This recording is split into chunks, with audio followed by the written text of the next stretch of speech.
Entonces, un aproximado, ¿qué aproximado les dieron?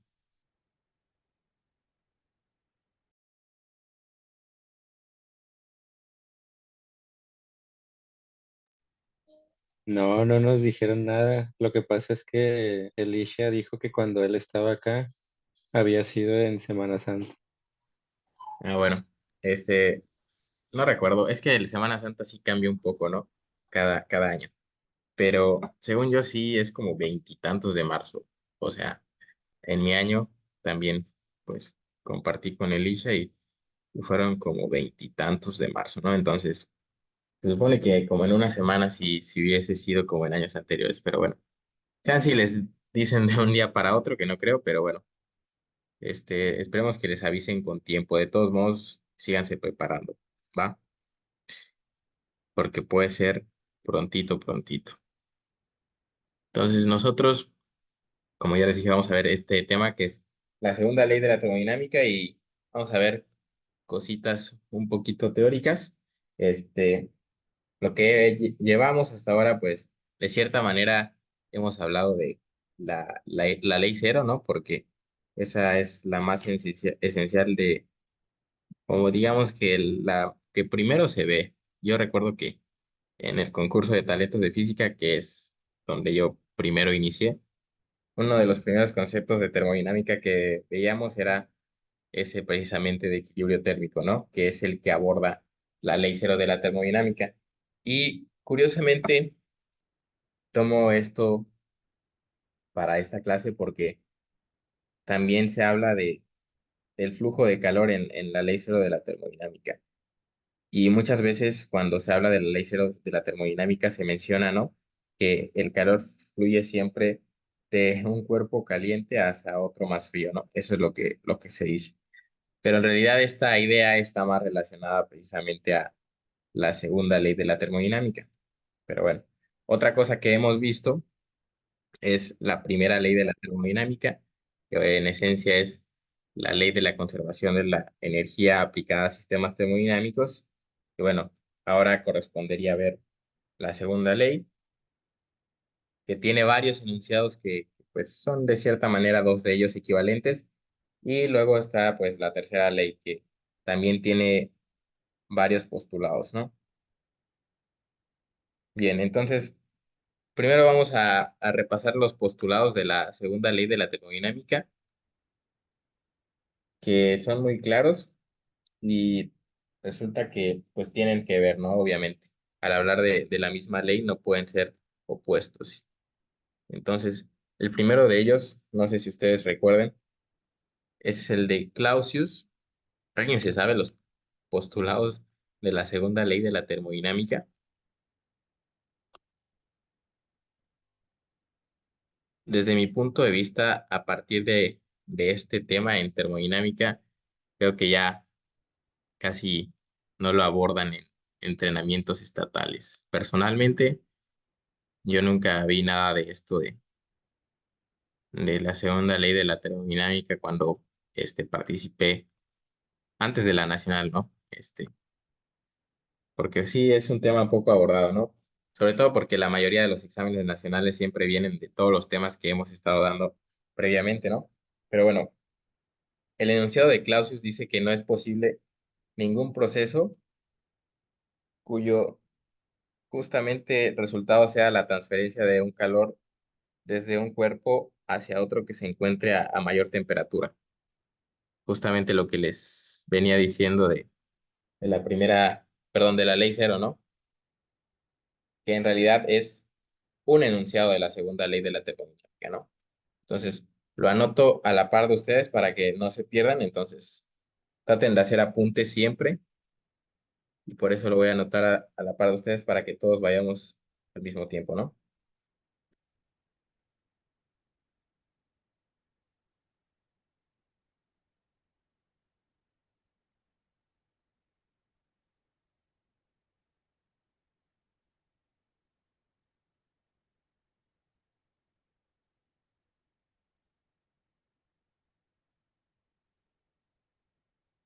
Entonces, este es muy claro y también siento que es bastante intuitivo.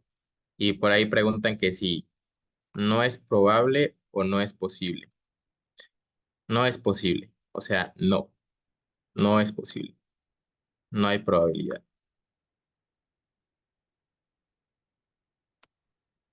Ok, entonces el enunciado de Clausius, aquí me equivoqué.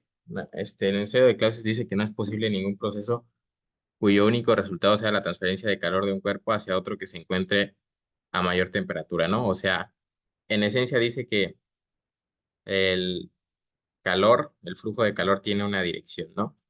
Y esa dirección siempre es del cuerpo de mayor temperatura hacia el cuerpo de menor temperatura. Y justamente la segunda ley de la termodinámica tiene que ver con la direccionalidad de los procesos. Es algo que hemos hablado poco, pero cuando vimos procesos adiabáticos y algunos procesos como el isotérmico, les mencioné que considerábamos que eran reversibles, ¿no? Y ahorita es otro concepto que vamos a ver.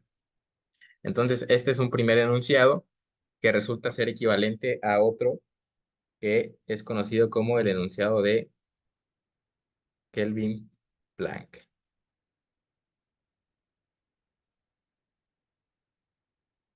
¿Y qué dice este enunciado? Quizá este esté más relacionado con lo que ustedes vieron, si es que llegaron a ver este tema. Dice que no es posible ningún proceso cuyo único resultado sea la conversión completa de calor en trabajo. Entonces, nuevamente, no es posible ningún proceso cuyo único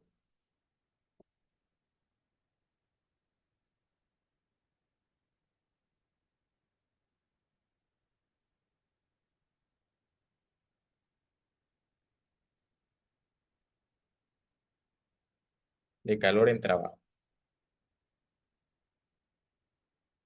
Y bueno, se puede demostrar incluso que estos dos enunciados son equivalentes, aunque a primera vista no parecen estar muy relacionados. Veremos que es así, ¿no? El enunciado de Clausius y el de Kelvin Planck sí tienen que ver. Los únicos resultados de la conversión completa de calor en trabajo. Y por ahí, también la segunda ley de la termodinámica la, la nombran como el enunciado de Carnot, que habla sobre justamente esto, sí estoy seguro que lo han escuchado, la máquina de Carnot, ¿no? O sea, hablan del ciclo de Carnot y este enunciado dice que ninguna máquina térmica trabajando entre dos temperaturas es más eficiente que la máquina de Carnot. O sea, ahorita estoy introduciendo quizá conceptos que tampoco conocen, pero vamos a ir viéndolos poco a poco. Por eso les comenté que esta clase, pues, tristemente o no, no sé si les guste la teoría demasiado, iba a ser algo teórica, ¿no? Entonces,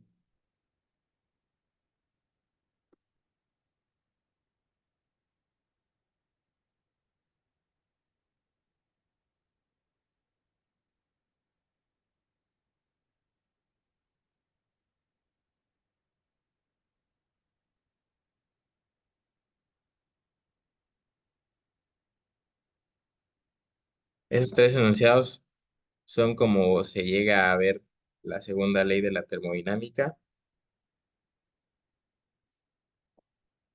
y podemos demostrar que los dos primeros son equivalentes, pero el tercero no deja de ser importante, porque el ciclo de Carnot tiene ciertas características que también en la Olimpiada lo hacen relevante, ¿no?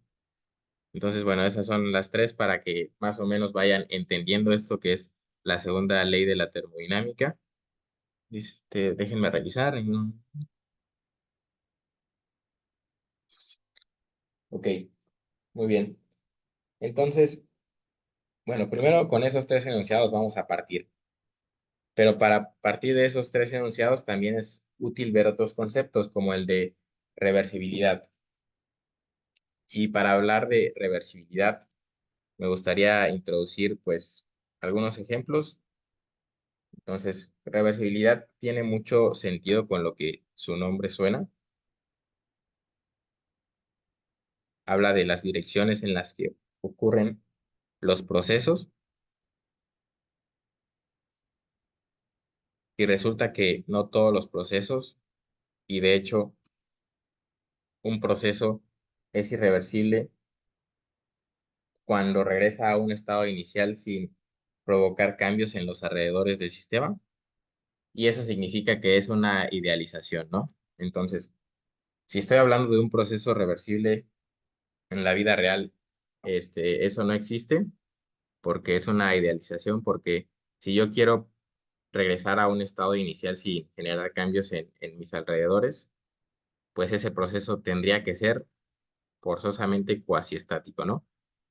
¿Qué quiere decir cuasi estático? Que permanece en equilibrio, que el proceso se hace tan lento que para cada estado el sistema permanece en equilibrio y pues por tanto no hay pérdidas, ¿no? Como por fricción. Y bueno, de hecho, justamente otra cosa importante es saber que toda pérdida por fricción es irreversible. ¿Por qué toda pérdida por fricción es irreversible? Porque si nosotros pensamos en revertir el proceso, es decir, el calor que se genera cuando, por ejemplo, un auto frena, tendría que convertirse totalmente en trabajo para que ese proceso sea considerado reversible. Pero eso viola el enunciado de Kelvin Planck, ¿no? Entonces, bueno, ¿cuáles son las ideas importantes de todo esto que les estoy diciendo? Que un proceso reversible es una idealización. Entonces, un proceso reversible es ideal y básicamente significa que yo puedo regresar a un estado inicial, pero sin provocar cambios en los alrededores de mi sistema.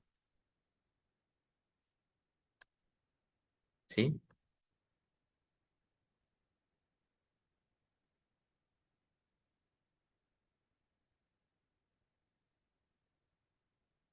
Otro ejemplo de un proceso, o más bien una idea más clara para que visualicen un proceso irreversible es cuando un huevo cae de una mesa y se rompe, ¿no?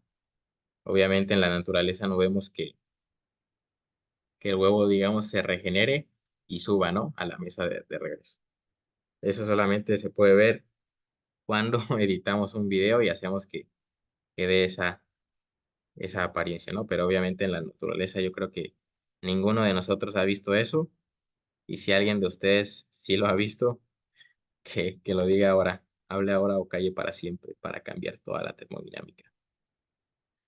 Regreso al estado inicial sin provocar cambios en los alrededores del sistema, ¿vale? Ok, bueno. Y otra cosita importante para la segunda ley de la termodinámica que tiene que ver con muchos problemas, pues pues de olimpiada, de termodinámica, es la idea de un ciclo termodinámico. Un ciclo termodinámico también todos lo hemos trabajado. Entonces les voy a introducir las características de un ciclo. Básicamente, un ciclo termodinámico es aquel en el cual se regresa a las variables originales o iniciales, ¿no?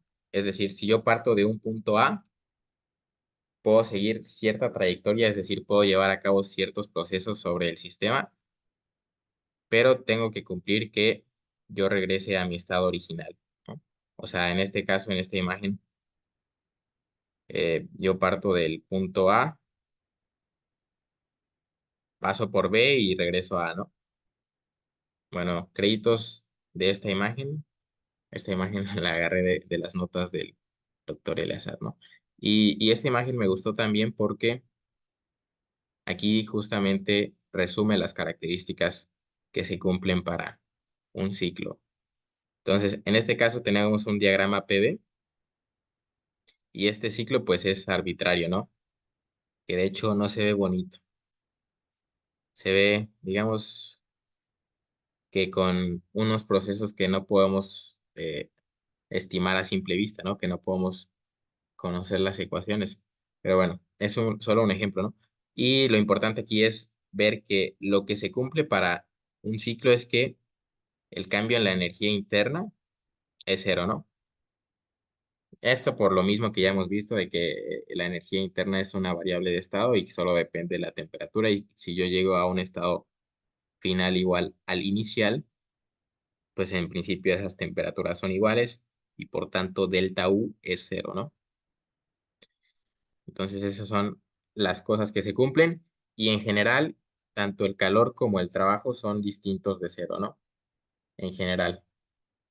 Ya cada ciclo cumplirá o seguirá ciertos procesos y para cada proceso se cumplirá las cosas que ya conocemos, pero bueno, esa es una cuestión importante. ¿Y para qué nos sirven los ciclos? Para muchas veces para representar otra cosa o una idea importante para esto de la segunda ley de la termodinámica, que son las máquinas térmicas. Las máquinas térmicas operan en ciclos. Justamente el funcionamiento de una máquina térmica se puede ilustrar mediante un ciclo. Y bueno, hay dos principales máquinas térmicas y aquí pues la, la traducción cambia un poco, pero como yo la he llegado a ver es que están los motores. En inglés ustedes los encontrarán como jet engines y también he visto libros que les llaman bombas de calor, pero lo que vamos a usar en la clase va a ser motores. Y por el contrario están los refrigeradores, ¿no?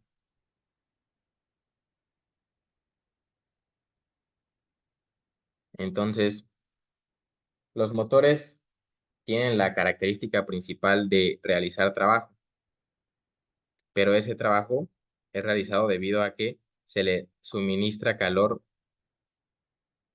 a ese motor, ¿no? Entonces, la clásica forma de ilustrarlo es la siguiente. Entonces, primero vamos a ver un motor. Para un motor, que en inglés les dije que era jet engine,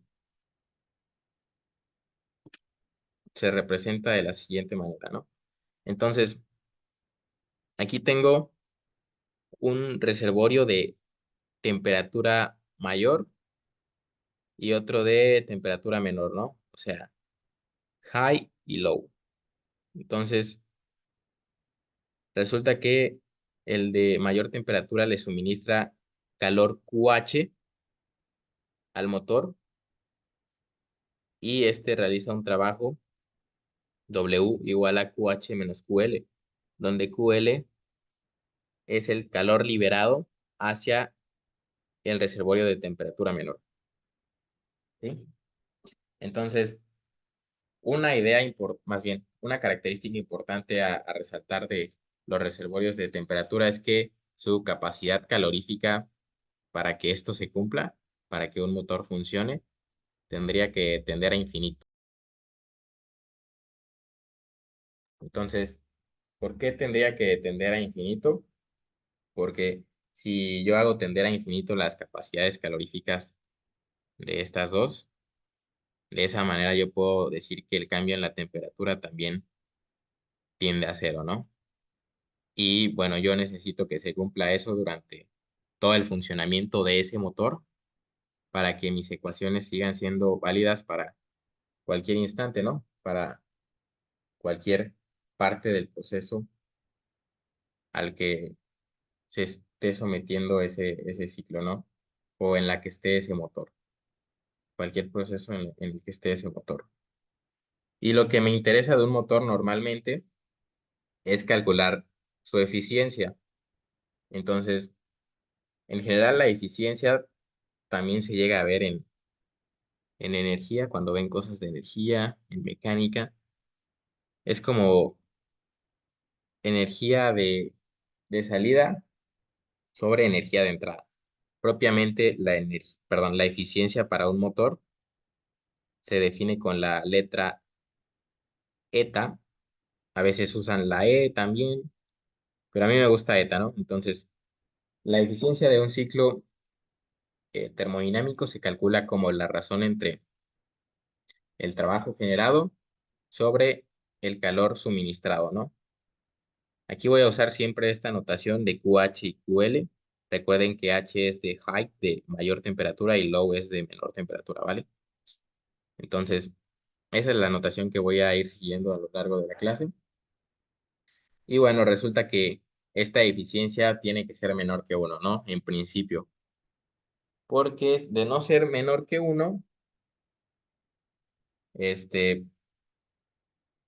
aparte de que, bueno, podemos verlo como una violación a al enunciado de Kelvin Planck, pero también se puede ver de manera más simple como una violación de la conservación de la energía, ¿no? Entonces, más que nada es la violación al enunciado de Kelvin Planck. Entonces, la eficiencia siempre es menor que uno, ¿ok? Y eso es lo que nos interesa cuando tenemos un motor que sirve para generar un trabajo a través de un calor suministrado, ¿vale? Y por el otro lado tenemos los refrigeradores.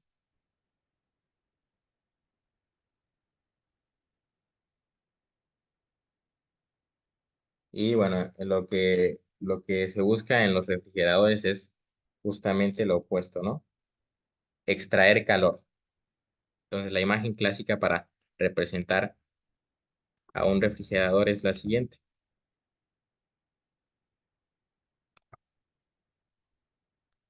Entonces, bueno, aquí tenemos más o menos el mismo esquema, solo que obviamente cambia lo de en medio, ¿vale?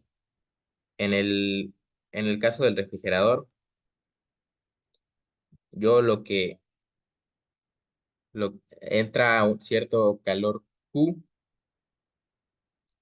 pero realizo cierto trabajo W, de tal manera que se libera cierto calor QH,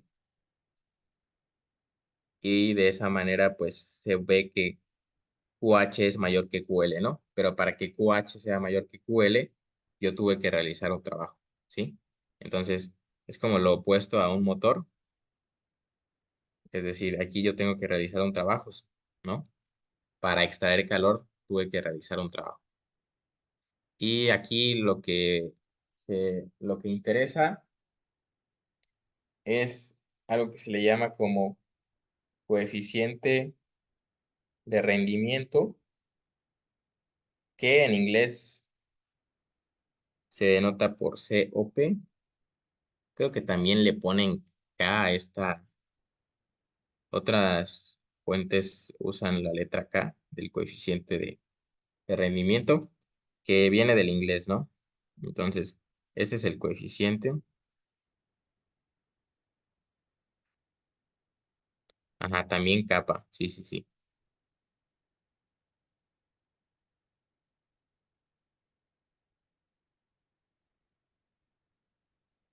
Y bueno, eh, se define como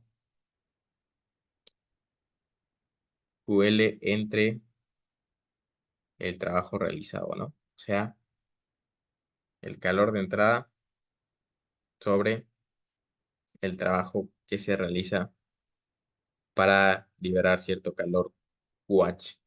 Bueno, ok, entonces, bueno, ya vimos la forma en la que se define la eficiencia, que es de lo que vamos a estar hablando durante esta clase. Va a ser lo más importante y de lo que con lo que quiero que mínimo se queden de lo que les acabo de decir. Entonces, vamos a ver.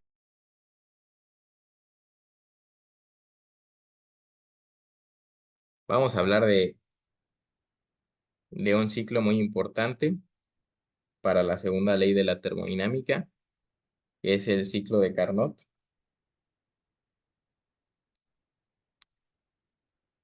Y el ciclo de Carnot tiene ciertas características, ¿no? O sea, se puede demostrar que un motor reversible, que sigue procesos reversibles, es el más eficiente posible, ¿no? Siempre y cuando se opere entre dos reservorios de temperatura, como lo ilustré en las imágenes. Y para que se cumpla esa eficiencia máxima, se tiene que cumplir cierta combinación de procesos que precisamente se les llama como ciclo de Carnot. Entonces, ciclo de Carnot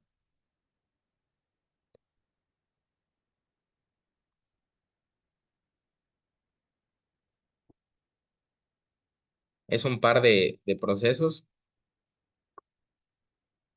que se ilustran en la siguiente imagen. Nuevamente, yo tengo un diagrama PV y el ciclo de Carnot está caracterizado por una expansión primero de 1 a 2, es una expansión isotérmica.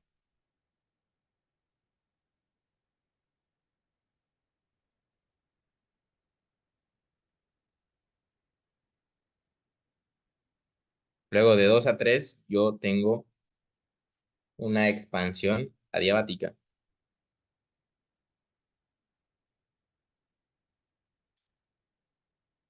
Y nuevamente de 3 a 4 tengo un proceso isotérmico, pero ahora de compresión.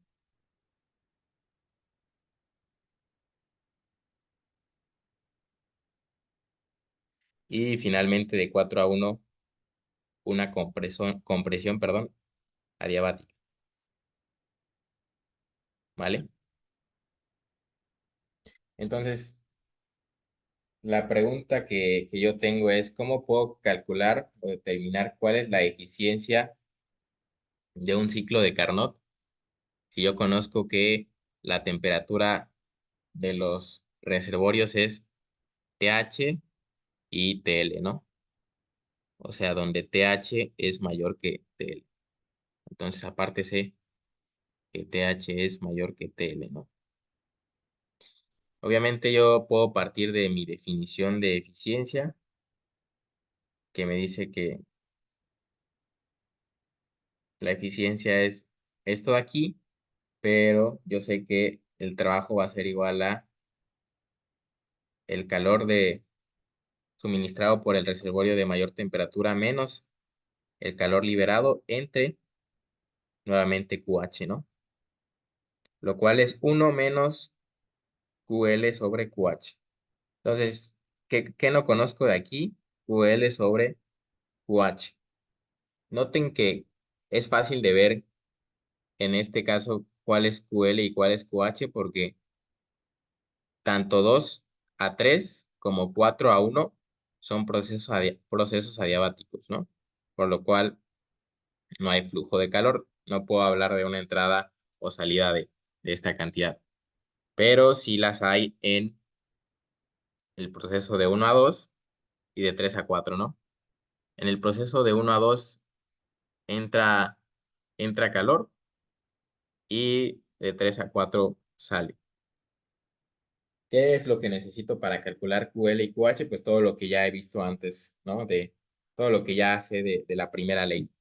Básicamente estos problemas de calcular la eficiencia de un ciclo son bastante este, directos, por decirlo de alguna manera, es aplicar todas las ecuaciones que sirven para ciertos procesos, ¿no? Siempre y cuando pues sea trivial, ¿no? El proceso. Siempre y cuando no les pongan algo politrópico o algo así. Calcular la eficiencia de un ciclo pues es relativamente sencillo, ¿no? Y el método es bastante directo.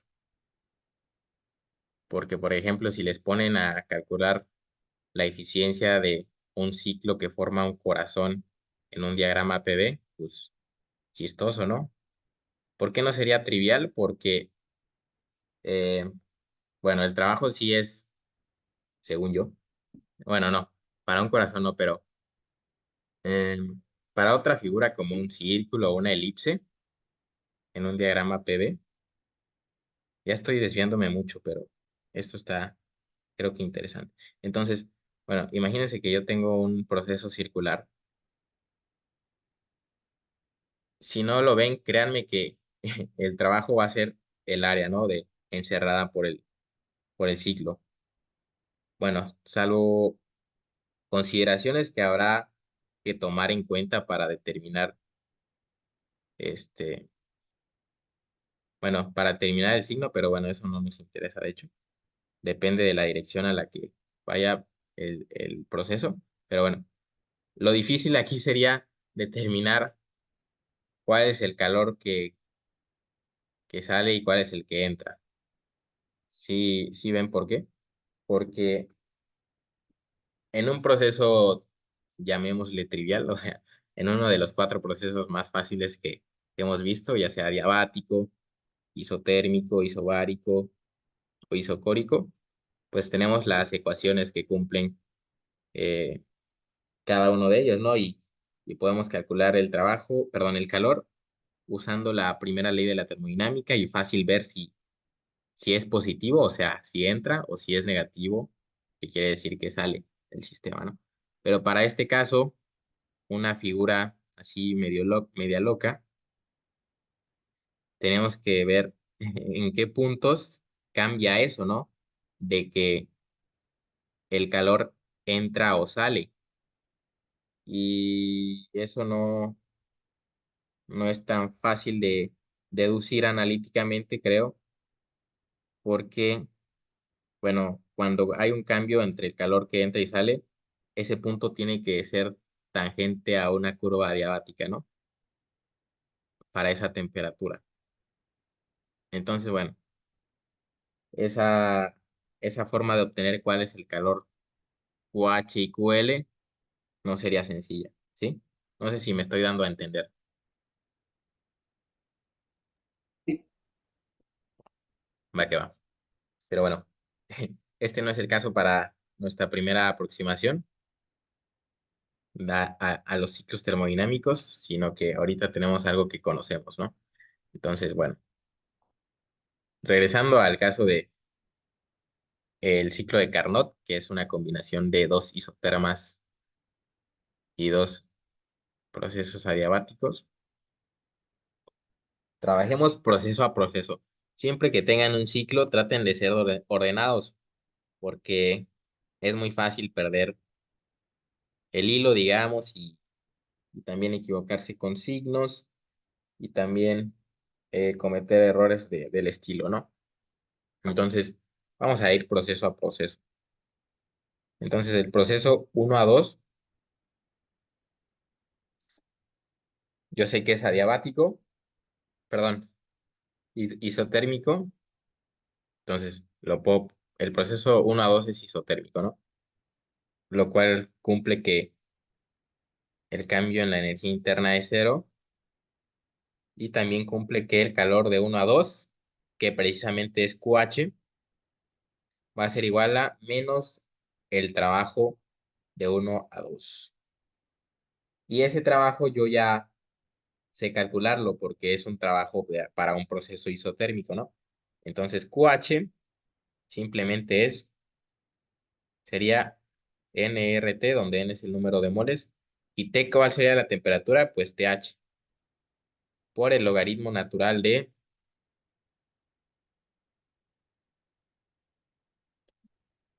V2 entre V1, ¿sí?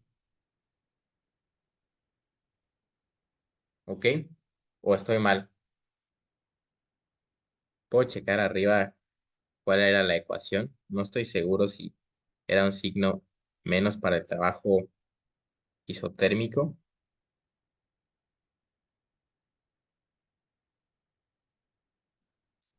Creo que, creo que sí, es menos, bueno, ajá, este es el trabajo, sí. ¿Sí están de acuerdo? ¿Sí recuerdan cómo se deducía esta expresión?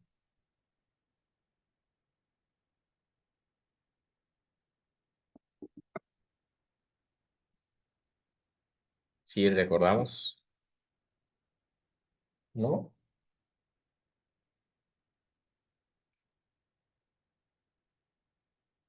A ver. Bueno, esa expresión se integra, sí, sí, sí, se calcula integrando, ¿no? Entonces, según yo, el trabajo es menos nRT por el logaritmo natural perdón, del volumen final sobre el volumen inicial. Ajá, entonces, sí, va a resultar en eso, ¿no? Según yo. la integral resulta en eso para el trabajo, porque bueno, yo siempre usé la convención de trabajo sobre el gas, ¿no? Entonces, bueno, este, creo que sí. Ok, entonces, de tal manera que, entonces, QH sería igual a nRTH por el logaritmo natural de V2 sobre V1. Bueno, si estoy mal ya tendré problemas al final, pero según yo sí es eso. Bueno, ¿y por qué no calculo? Bueno, es lo único que puedo calcular o lo que me interesa para este proceso, porque aquí ya tendría que sustituir aquí QH y ver qué pasa con los volúmenes, ¿no? Entonces, para eso voy a cambiarme al proceso de 2 a 3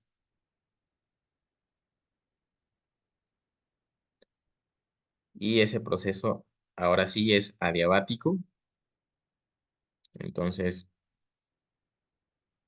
ese proceso adiabático cumple ciertas ecuaciones que también ya hemos visto. Y la que me conviene ahorita va a ser la siguiente. A ver, como tengo aquí unos volúmenes, vale, voy a usar la de temperatura y volumen, ¿va? Entonces, va de una temperatura TH a un volumen V2 y llega a una temperatura TL a un volumen V3, ¿sí? Entonces, aquí voy a escribir la razón de volúmenes. V2 entre V3 igual a TL sobre TH, ¿sí? Bueno, esto a la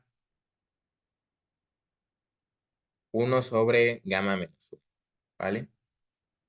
Entonces esa es la razón de volúmenes.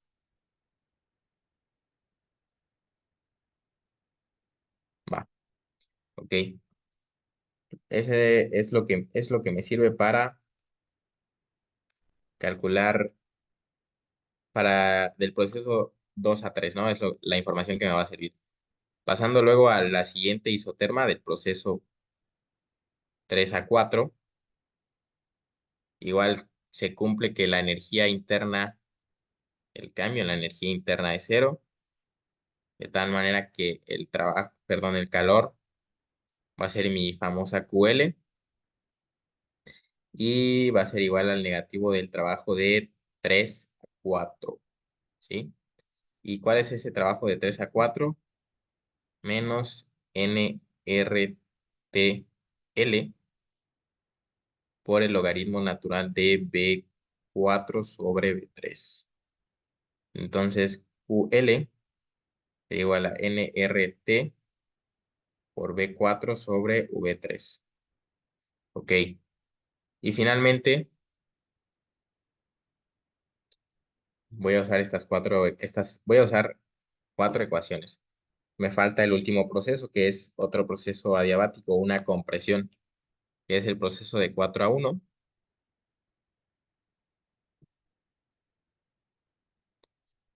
Para ese proceso, análogamente, aplicando las ecuaciones para las curvas adiabáticas, tengo que TC por V4 a la gamma menos 1 es igual a TL por V1 a la gamma menos 1, de tal manera que V4 sobre V1 es igual a TL sobre TH a la 1 sobre gamma menos 1, ¿sí?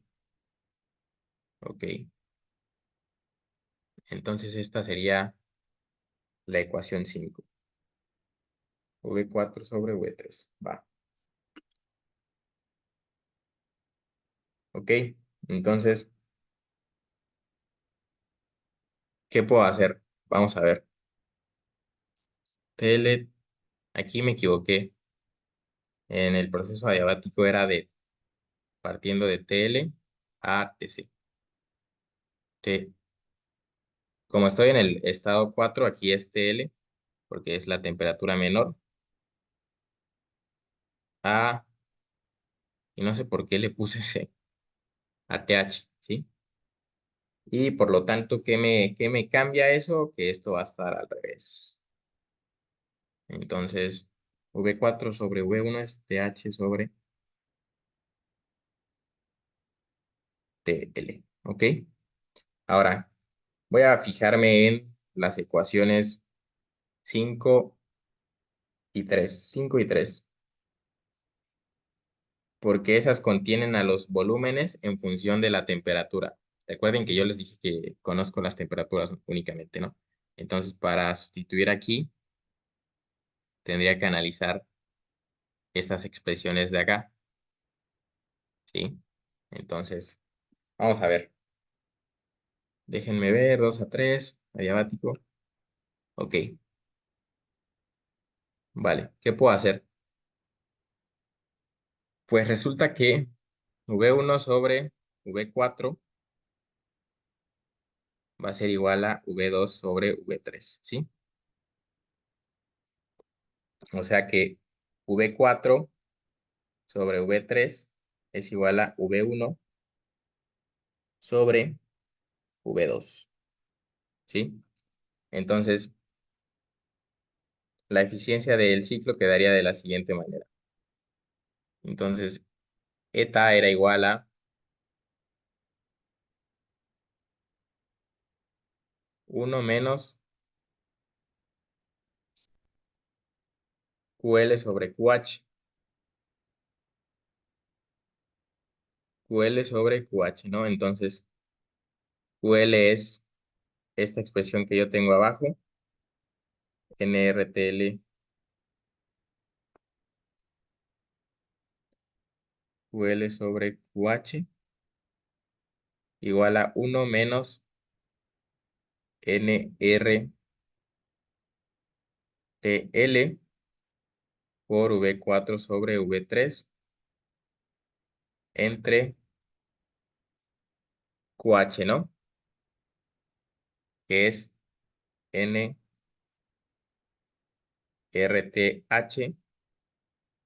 por, debe de ser V1 entre V2. Oh, oh, aquí hay algo raro, a ver. Me faltan los logaritmos. Ah, sí, logaritmo natural. Ah, bueno, aquí sí me faltó el logaritmo natural, claro.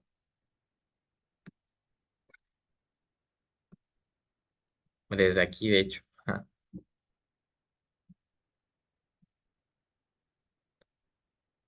V4 entre V3, va. Y aquí también, logaritmo natural de V4 entre V3 sobre NRTH por el logaritmo natural de, yo tengo V2 entre V1, ¿no? O sea que eso me cambiaría el signo a más, lo cual no me sirve. Creo que aquí hay algo raro, pero déjenme ver. De TL a temperatura en V4, V4, V1, TH.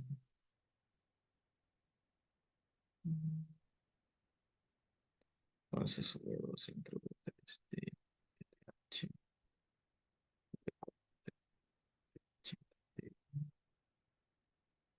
V2 entre V3,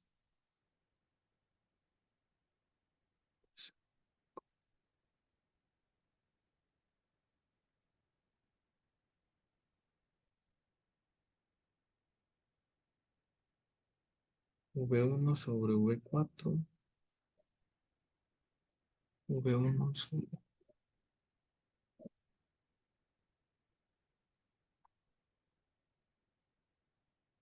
Aquí hay algo que no cuadra porque se tiene que cumplir aquí que tenga...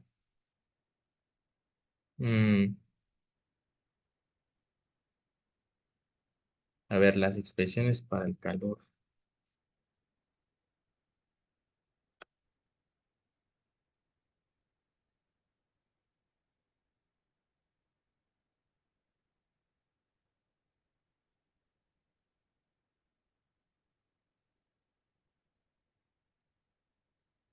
Bueno, ya, creo que ya vi. O sea, explícitamente esta resta asume el valor absoluto de QL, ¿no? O sea que para estar en lo correcto tendría que decir esto, ¿sí? Entonces, esa QL, pues bastaría con ponerla como V3 sobre V4 y de esa manera, pues se cancelan los logaritmos, ¿sí? Y como sería el logaritmo de la misma razón, eso sería menos TL sobre TH, ¿sí? Entonces, esta es la expresión para la eficiencia del ciclo de Carnot, que pues resulta que solo está en función de la temperatura, como yo quería deducirlo, y lo importante es que es la eficiencia máxima, ¿no? Para un proceso, perdón, para un motor. Es decir, siempre que les pidan la eficiencia máxima, que una pregunta les diga, ¿cuál es la eficiencia máxima de un motor que tiene reservorios de temperatura tales? Pues tendrá que ser la eficiencia de Carnot, ¿no? Entonces, no hay otra eficiencia que sea máxima en la teoría. Y digo en la teoría porque a pesar de que esta eficiencia se dice que es la máxima, tengo que asumir o partir del hecho de que la eficiencia, perdón, de que el proceso es reversible, ¿no? Y como les dije, para que yo tenga procesos reversibles en la vida real, no va a cumplir que se dé el caso porque es una idealización, ¿sí? Entonces, bueno, este resultado es importante y es el primer ciclo que vamos a ver, el ciclo de Carnot. Y hay muchos más, ¿no? El ciclo Diesel, el ciclo Otto, el ciclo Stirling, el ciclo de Brayton-Joule. Todos estos ciclos modelan el funcionamiento de los motores de la vida real. Por ejemplo, en la aeronáutica, el de Joule es el que más se aproxima al funcionamiento de un motor de una aeronave, ¿no? Aunque bueno, ya es un poco distinto. Esto que les digo era hace algunos años, pero pues la evolución de las tecnologías ha cambiado este hecho. Pero bueno, sí, son varios ciclos fundamentales que sería bueno que checaran. Y yo por lo pronto voy a continuar ahora hablándoles de los dos primeros enunciados que les postulé o que les redacté, ¿no? Entonces, esos enunciados son los de Clausius y el de Kelvin Planck. Entonces, ¿qué les dije yo al inicio? Que aunque parecían hablar de cosas no tan parecidas, valga la redundancia, pues sí son equivalentes. Y vamos a demostrar de forma sencilla que lo son. Entonces, la equivalencia de esos dos enunciados se puede llegar a la equivalencia de esos dos enunciados, suponiendo primero que violamos el enunciado de Kelvin Planck, y si también no cumple el enunciado de Clausius, entonces tendríamos que demostrar que si violamos el enunciado de Clausius, tampoco se debe de cumplir el enunciado de Kelvin Planck, ¿no? Eso es lo que vamos a ver. Entonces, equivalencia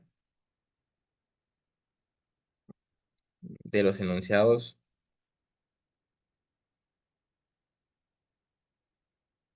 de Kelvin Planck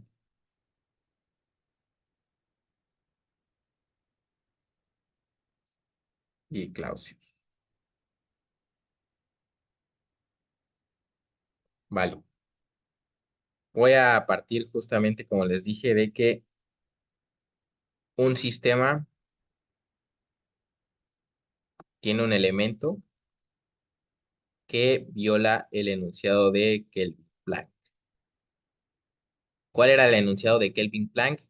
El que me decía que no puedo transformar calor totalmente en trabajo, ¿no? El de Clausius, recuerden que hablaba de la dirección de el flujo de calor, que siempre es de un cuerpo a mayor temperatura hacia uno de menor temperatura, ¿no? Entonces, mi hipótesis es que yo tengo este elemento que, como lo ilustra, viola el enunciado de Kelvin porque el calor suministrado totalmente es transformado en trabajo W. Y bueno, yo tengo otro elemento que puede ser como el ciclo, una máquina de Carnot.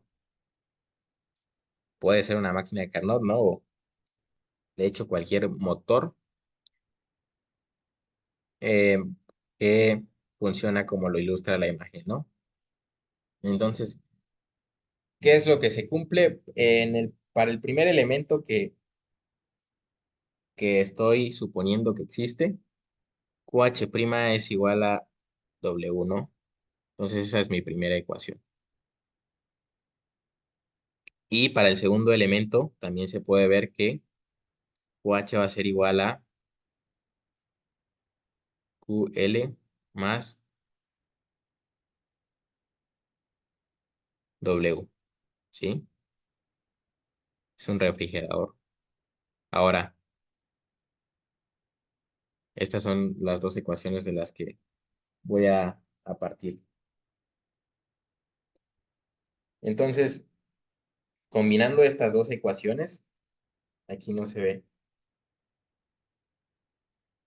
Combinando estas dos ecuaciones, puedo llegar a que QL va a ser igual a QH menos W. Eso de la ecuación 2. Juntando la información de la ecuación 1, entonces eso quiere decir que el calor extraído QL va a ser igual a QH menos QH', combinándolo con la ecuación 1, ¿no? Entonces, esa QH menos QL, perdón, esa QH menos QH', según esta ecuación, es igual al calor extraído del reservorio de temperatura TL, ¿no?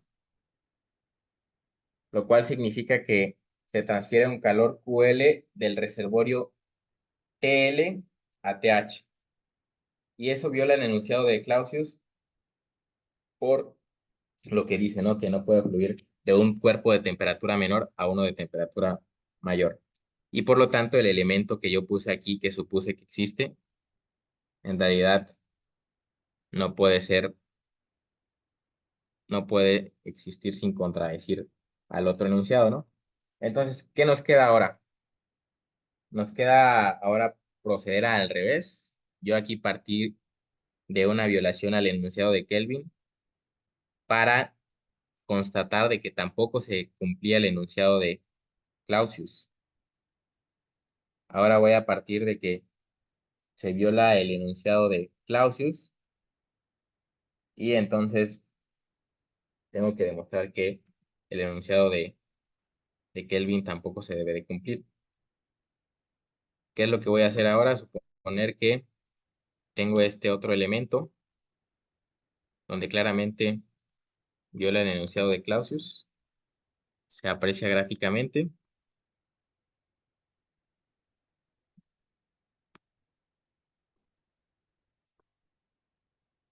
Yo tengo ahí las dos fuentes de temperatura, un elemento de Carnot.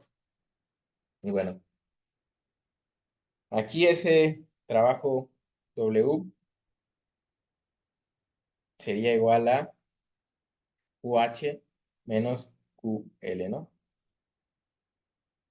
Entonces, ¿qué pasa aquí?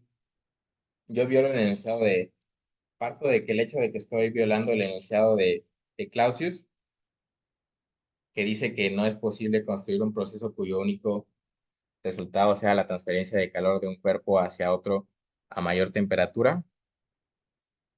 Y bueno, en principio no se ve que se cumpla que la conversión de calor sea totalmente en trabajo. ¿Por qué no? Esto es lo que sucede aquí, ¿no? Yo estoy diciendo que el trabajo W es igual a QH menos QL. Es decir, todo el calor que yo le suministro a esta máquina me la está convirtiendo en trabajo, ¿sí? Por lo tanto, este, este elemento que yo supongo que viola el principio el enunciado de Clausius, perdón, también viola el enunciado de Kelvin Planck porque me está diciendo que todo el calor suministrado está siendo transformado en trabajo, ¿no? ¿Y qué quiere decir eso? Que ambos enunciados son equivalentes, porque si yo supongo que no existe, que no se cumple un enunciado, entonces también estoy demostrando que no se cumple el otro enunciado, ¿no? Entonces Clausius y Kelvin Planck son cosas equivalentes. Y no tiene una apariencia así a primera vista que vaya a ser así, ¿no? Pero obviamente tiene que ser de la misma manera, porque si no, pues no sería una ley, ¿no?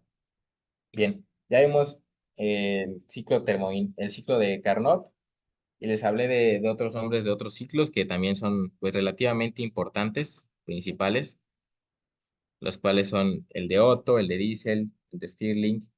Entonces vamos a pasar a ver otros ciclos que también son relevantes, pero ahora quiero que ustedes me ayuden a determinar la eficiencia para este ciclo, ¿no? Entonces vamos a comenzar con este ejercicio. Ya saben que en este caso, pues tienen que partir de la fórmula, es bastante directo, ¿no? ¿Y cuál es este ciclo? El ciclo de Otto. Entonces, ciclo de Otto. Quiero que determinen la eficiencia del ciclo de Otto, donde, como lo muestra la imagen, yo tengo un diagrama PV de una combinación de procesos isocóricos y adiabáticos. Y bueno, quiero que partan de que ustedes conocen R, que es la razón entre V2 y V1, ¿no? ¿Vale? Ok. Y bueno, como también tienen procesos adiabáticos, al final les va a quedar, aparte de en términos de R, en términos de gamma, ¿no? Entonces la respuesta para la eficiencia la quiero en términos de R y en términos de gamma, ¿sí? Entonces son dos isocóricas y una adiabática. Bueno, para que les quede más cómodo, esta va a ser al revés, V1 entre V2. ¿Va?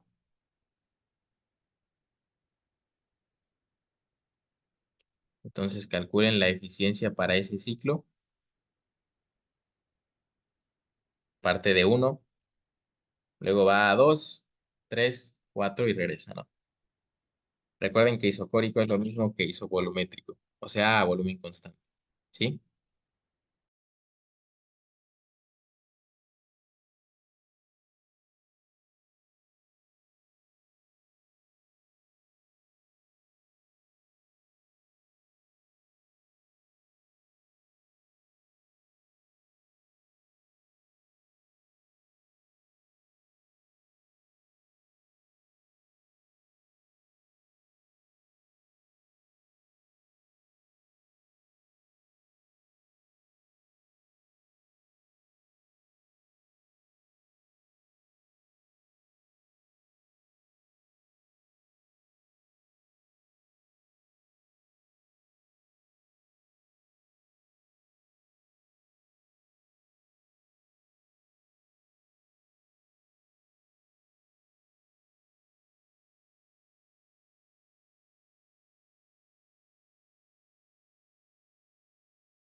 ¿Cómo van?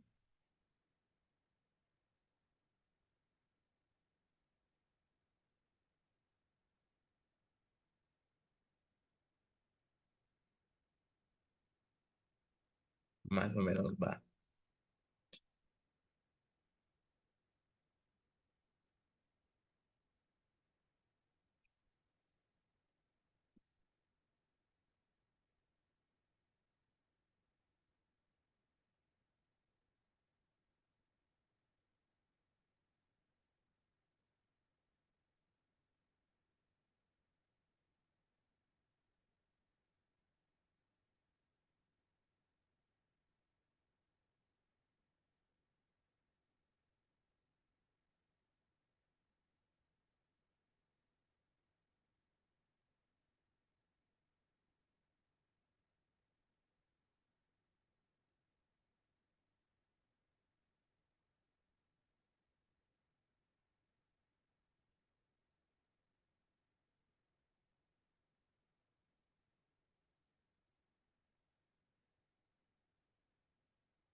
Oigan, un momento en lo que, en un momento en lo que, bueno, ahorita regresan a lo que están, por favor. Ya vi aquí qué onda. Este, lo del valor absoluto no era la razón. Bueno, es que la integral, como el proceso es en diferentes direcciones, aquí tengo que ver lo de los signos, ¿no? Entonces aquí en el primero, en la expansión, si es la integral de menos p de b y bueno, llego a eso, ¿no? A nrt logaritmo natural de v2 entre v1, ¿sí? Este, pero en el otro cambia el signo porque tengo una compresión adiabática. Entonces es por eso que ya no nos estaba quedando, ¿no? Por el signo que estaba erróneo para el cálculo del proceso de 3 a 4. Entonces ahí sí sería aquí. Entonces sería v3 sobre v4. Y bueno, ahí sí ya nos queda, ¿no? Lo que puse abajo. ¿Va? Eso fue el motivo. Fue por lo del el cambio, la dirección del proceso, ¿no? Entonces, uno es de expansión y otro es de compresión. Entonces, ahí en la integral lo de los signos nos va a cambiar y considerando eso ya nos queda lo que buscábamos, ¿sí? Pero bueno, dicho este paréntesis, pueden continuar con este ciclo y no sé si estén teniendo dificultades, alguna pregunta que tengan.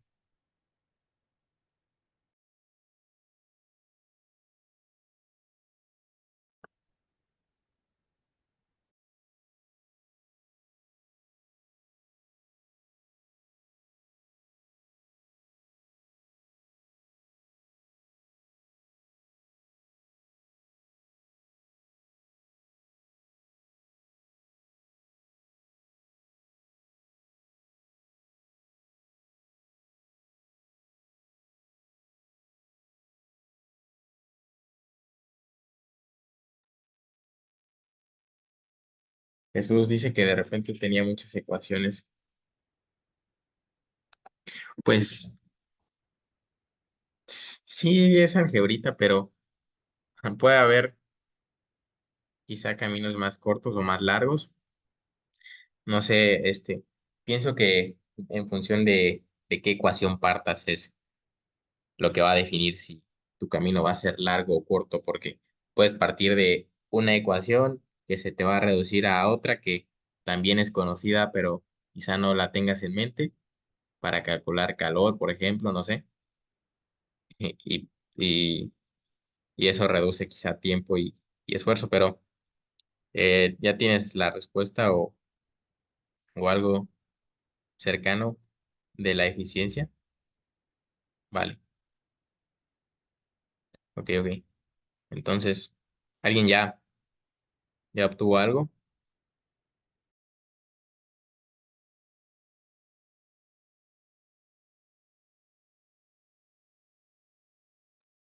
Ah, gracias, Ángel. Ahora, bueno, ya me mandaron dos sus respuestas. También traten de mandarme, por favor, siempre todo su procedimiento, ¿va? Ok,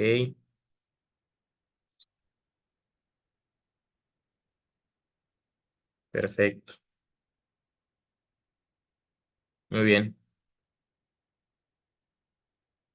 Por ahí ya. No sé si alguno de los que me compartió, este, ¿cómo se llama? Perdón. Alguno de los que me compartió su procedimiento, pues quiera compartirnos qué fue lo que hizo.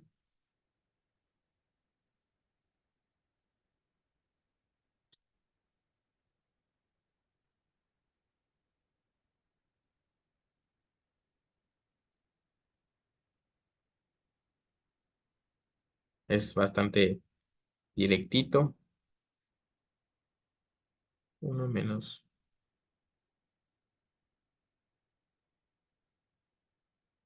Bueno, este, la respuesta sí es efectivamente la que ustedes tienen. La eficiencia para el ciclo de Otto estándar, que es este caso, es uno menos R a la uno menos gamma, ¿no? Entonces, si llegaron a esto, muy bien, muy bien, tienen un punto imaginario para el selectivo. Y bueno, lo que hay que hacer, pues, pues también directito, ¿no? Partir de su definición de eficiencia, que se reduce a calcular calores, ¿no? Y bueno, ajá, sería esto de aquí. ¿Y cómo pueden determinar la ecuación para Q2 y Q1? La forma más rápida es usar el hecho de que como tienes un proceso, perdón, procesos isocóricos, ustedes saben que se cumple esto, ¿no? Y ya, jugar con la expresión y jugar con tus expresiones para las curvas adiabáticas, ¿no? Que, bueno, eso ya verás si te sirve más esta de aquí o esta de aquí, en función de qué te vaya quedando, ¿no? Pero la respuesta a la que todos debieron llegar es a esta de acá, ¿va? Muy bien. Entonces, esa es la eficiencia del ciclo de Otto. Bueno, vamos a ver un problema que me pareció interesante y que me quitó la inspiración para lo que pensaba proponer para el selectivo, ¿no? Entonces, ahorita les presento algo parecido a lo que, a una de las propuestas que pensaba hacer para sus exámenes, ¿va? Entonces, ¿qué pensaba yo? Bueno, les presento, es que cuando vi que fue de un selectivo pasado, dije, no, pues ya, no voy a proponer nada parecido. Entonces, no sé si al final lo hayan puesto o no, pero me parece que es de un selectivo por ahí del 2013. No me hagan mucho caso, la verdad. Pero, bueno, les dejo que lo lean y ahorita lo platicamos.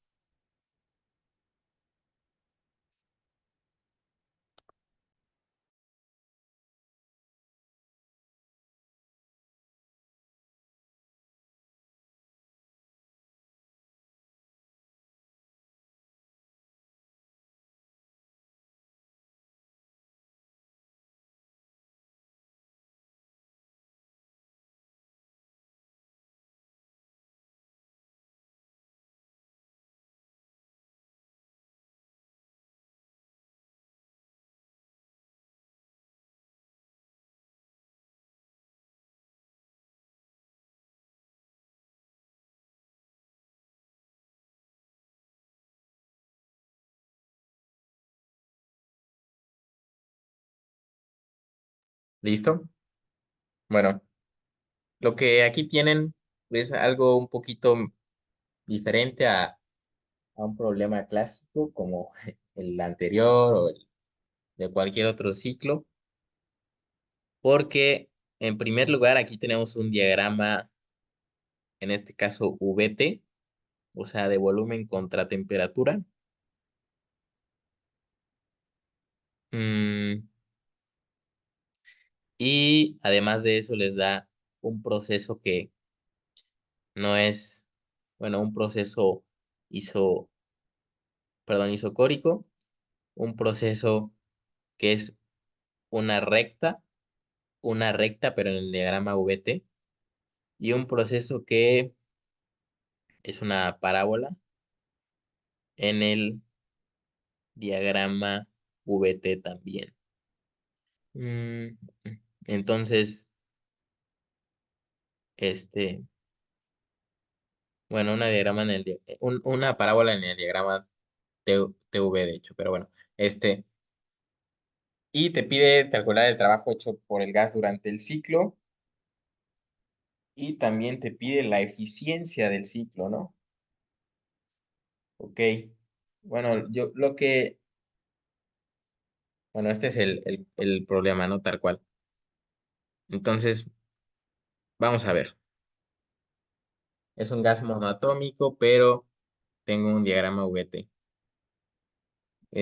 ¿Cómo puedo calcular el primer inciso? ¿Qué proponen ustedes para calcular el trabajo?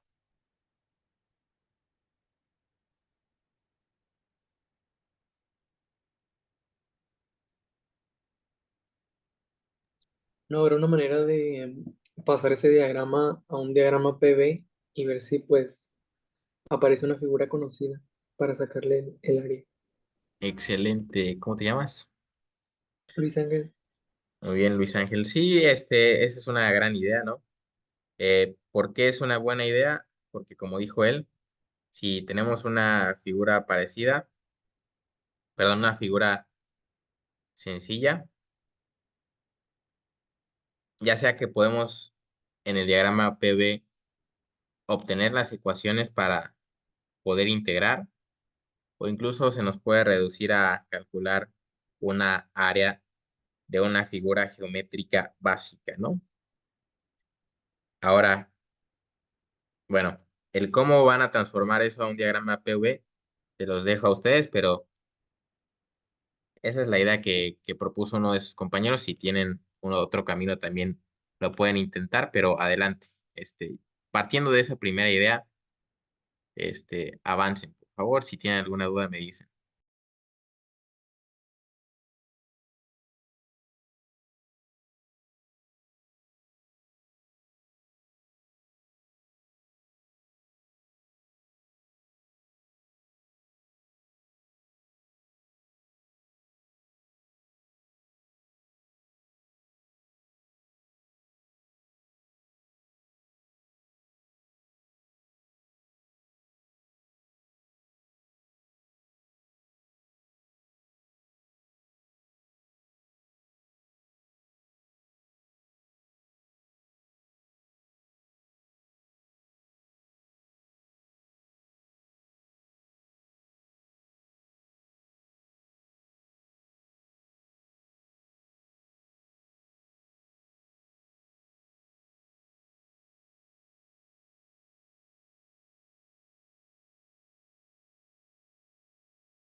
está correcto, pero llevo- yo Sí, apenas llego que de A a B es una línea recta con pendiente K ok. en el diagrama PV. En el diagrama PV, ok, perfecto. Ujú.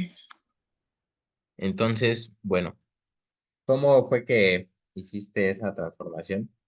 Nosotros sabemos esto, ¿no? Que v cuadrada entre t es igual a k, ¿no? ¿Sí? Y de ahí Del- como... ujú, de la ecuación del gas ideal, despejé T, que queda PV entre NR, sí. y sustituí en esa que acabas de poner. Ajá, y te queda entonces, Y ya te queda que P entre V es una constante. Y pues P es igual a la constante por V. entonces P es igual a K, así, Sí, va.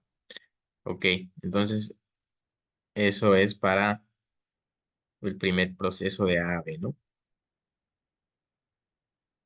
Sí, sí, sí, sí. Y entonces, pues una analogía tenemos que hacer para el proceso de B a C. eh, y pues lo mismo de C a A, ¿no?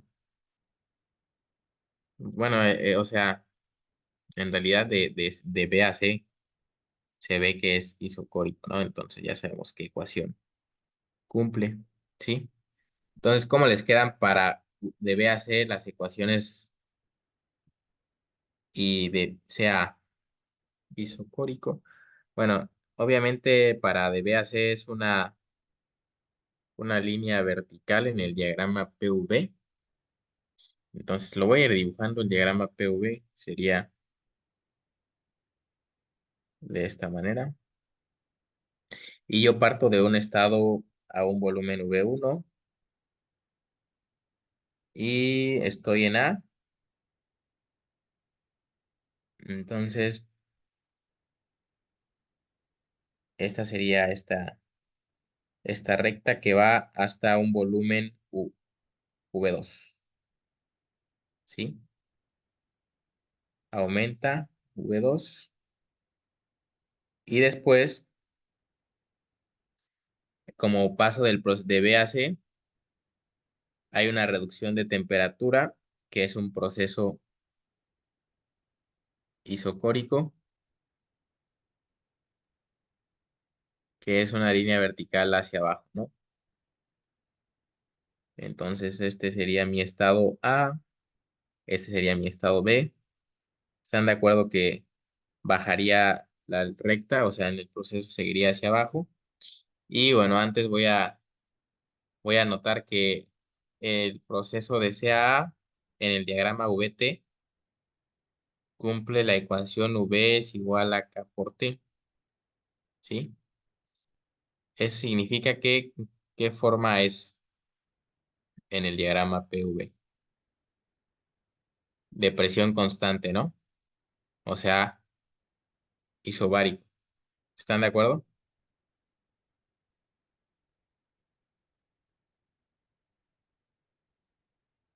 o no?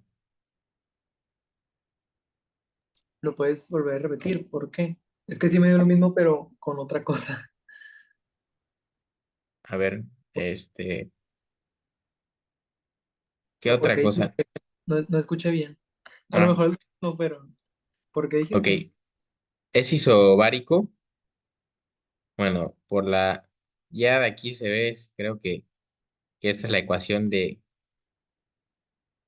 Charles, que para un proceso isobárico, ¿no? Pero si no, también pueden hacer la analogía de sustituir esto de aquí. Y si yo hago eso, me queda que K por PV entre NR. Se me va a cancelar volumen con volumen. Me queda que presión es igual a una constante, ¿no? Que esa constante es NR sobre K, ¿sí? ¿Estamos de acuerdo? Ah, sí, sí, sí era lo mismo. Nada más que creo que K es negativo, ¿no? Ah, Ahí. sí, tienes, eh, ajá,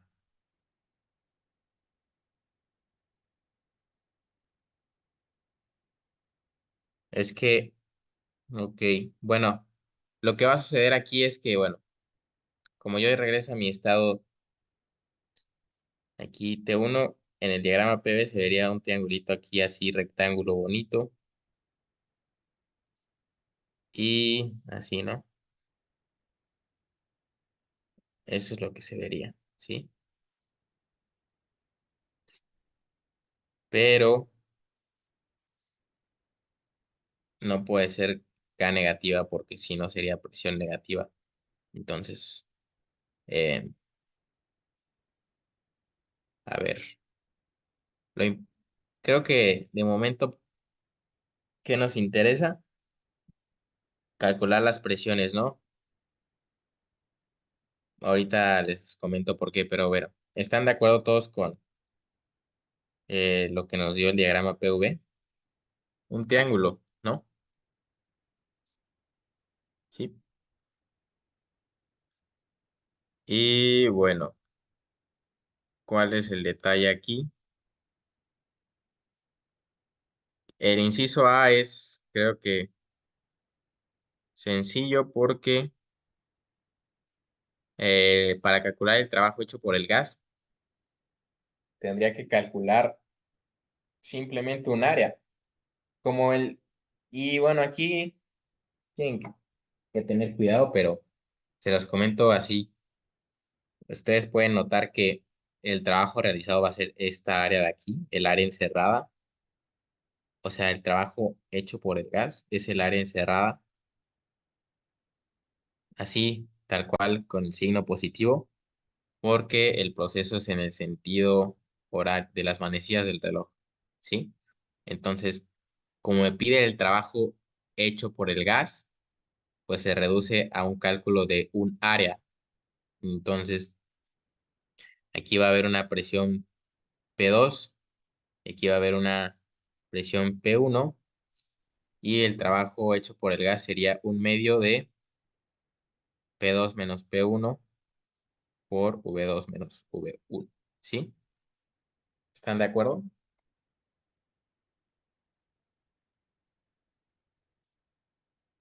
Y bueno, como conozco V2 y V1, en principio,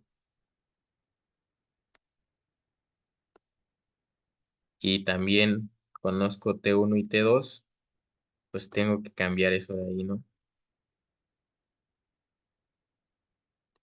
¿Cuál es la convención de signo para el trabajo?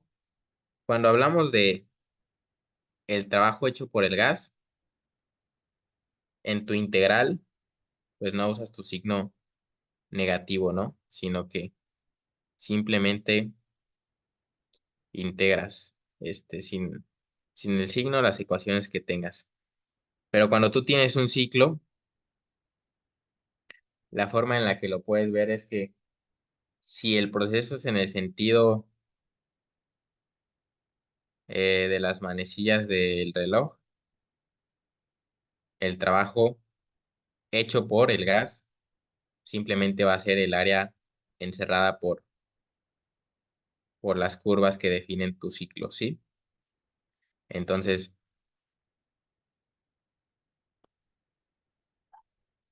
eso porque, bueno, se puede ver si tú calculas el trabajo haciendo la integral. Tu primera integral te va a dar el área de todo este triángulo más este rectángulo positivo. Y cuando tú calcules el trabajo del proceso BC, tú sabes que es cero, pero del proceso AAC va a ser negativa porque la diferencia de volúmenes va a ser negativa y le vas a restar a toda esa área que te había puesto antes esto, ¿no? Por lo tanto, el trabajo por el gas simplemente es esa área encerrada por las líneas azules, ¿sí?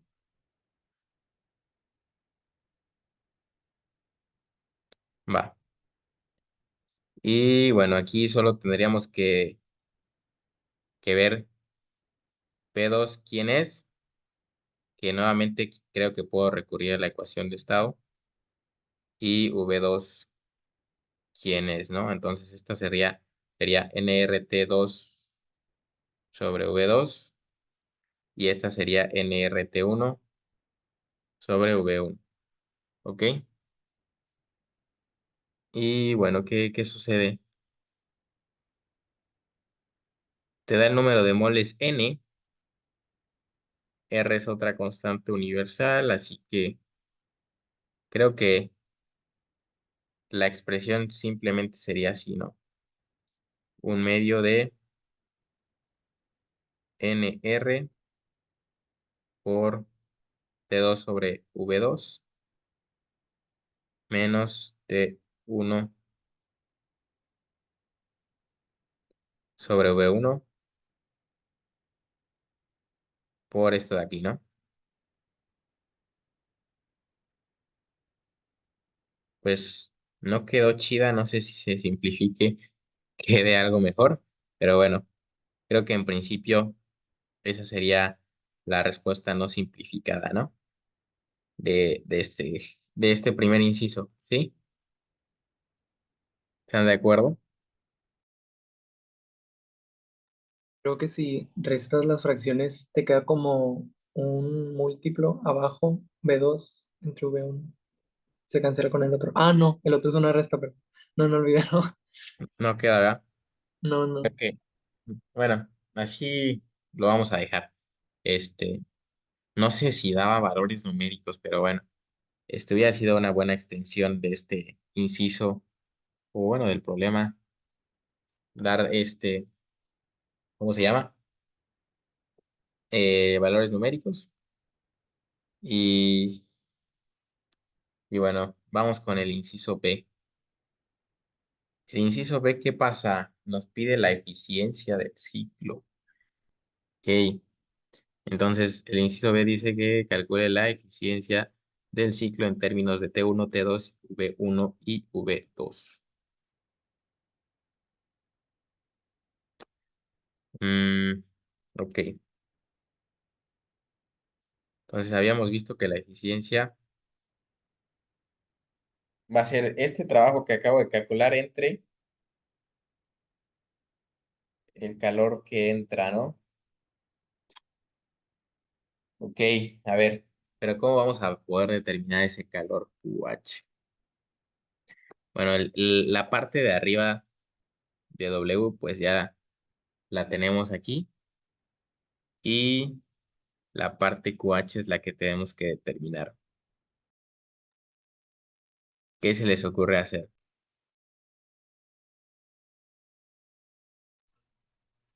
Primera ley,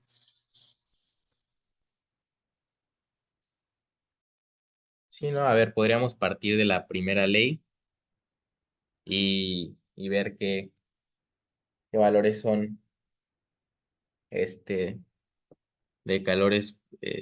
Bueno, ¿cuál es el QH, no? En principio, así a ojo de buen cubero, ¿en qué procesos entra calor de mi diagrama, con base en mi diagrama PV?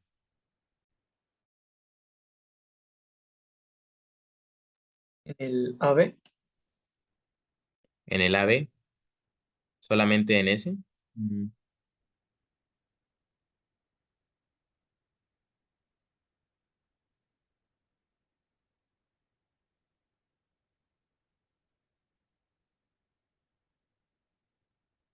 Tendríamos que ver, ¿no? Cada caso. Bueno, par- voy a partir del proceso de BAC. Si yo parto del proceso de BAC, el cual es isocórico, como el trabajo es cero, entonces ese calor va a ser negativo porque yo tengo una disminución de temperaturas, ¿no? Del estado VC, de VAC, perdón.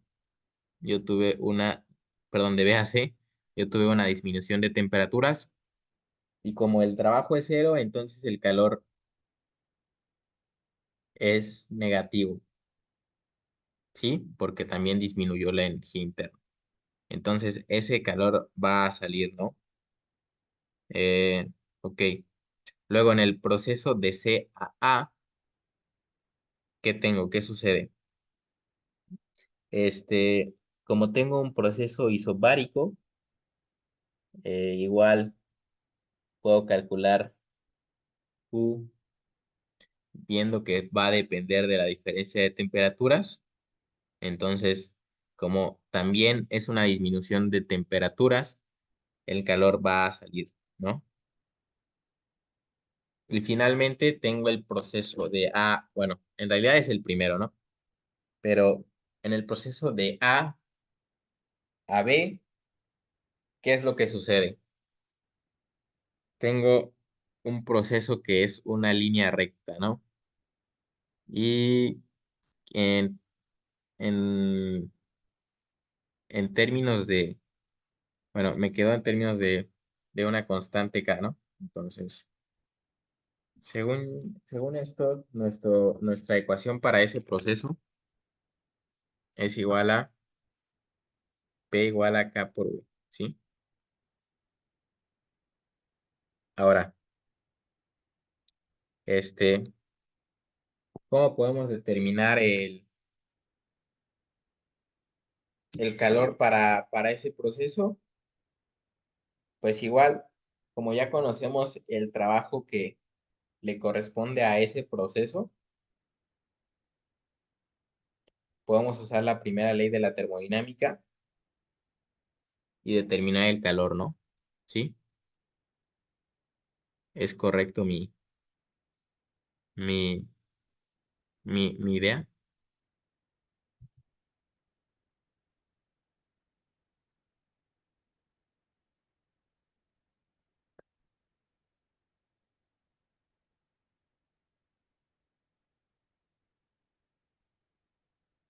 Ahí sí puedo usar así tal cual la primera ley de la termodinámica y tendría que despejar el calor y para ese calor pues sería igual a la resta de la energía, bueno, restarle el trabajo a la energía interna, ¿no? Bueno, depende, tienen que tener cuidado porque de qué trabajo estén realizando, ¿no? Porque puede que para cada proceso la convención que usen sea la de el trabajo sobre el gas o por el gas, ¿no? Eso ya lo decidirán ustedes. Pero bueno, en principio creo que esa sería la idea que tendrían que aplicar para resolver el último inciso, ¿no? O sea que no parece ser muy complicado. Entonces, para que lo terminen ustedes, ahí me mandan a lo que lleguen. Y bueno, más o menos, regresando a lo que les comenté en un inicio, tenía pensado proponer algo así para el selectivo, pero ya no lo voy a hacer. Así que qué bueno que logramos ver este, en este ejercicio, en esta clase, este ejercicio. Y bueno, les comento más o menos cómo estaba la propuesta. Entonces, en este caso, el diagrama TV, y bueno, no cambia mucho en realidad. Es muy parecido porque al final llegan a que van a tener un triangulito también, pero aquí no solo era una parábola, sino que, bueno, en este caso eran dos parábolas, ¿no? Más bien. Y bueno, tenían que determinar el trabajo y también se reducía a lo mismo de calcular un área básica, ¿no? Porque como tengo dos parábolas, lo único que me va a cambiar es que ese triángulo ya no va a ser rectángulo, ¿no? Entonces,